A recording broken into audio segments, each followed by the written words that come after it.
You could really make yourself nuts with a Thanksgiving turkey. You could brine it a few days before, you could season it, you could smoke it, you could deep fry it, you could grill it. But you know what? No matter what you do, it's actually not gonna taste that much better than if you just rub it down with salt and put it in the oven.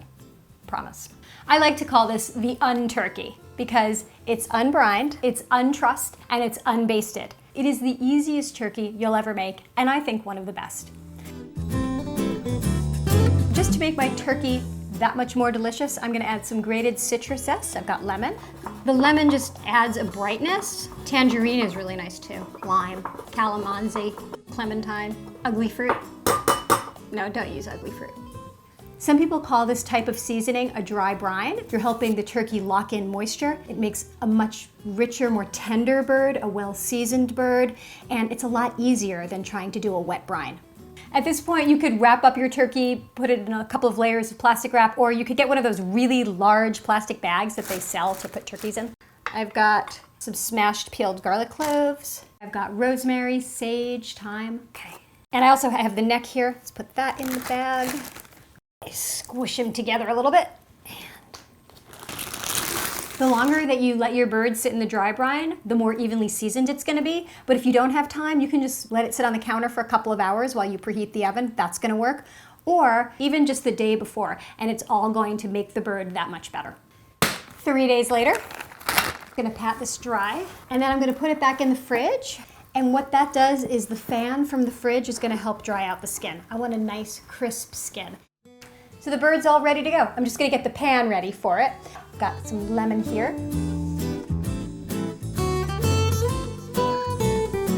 Hard apple cider. You could just use regular apple cider too. Some white wine. You could also just use some turkey stock if you wanted, or even plain water. Come on, little bird. Big bird.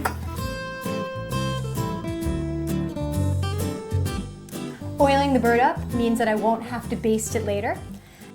The good thing about not stuffing and not trussing your bird is it'll actually cook a lot more quickly. So that bird over there, which is 10 to 12 pounds, is probably gonna cook in 2.5 hours. I'm gonna start the bird at 450 to give it some nice color on the skin, and then I'm gonna turn the heat down.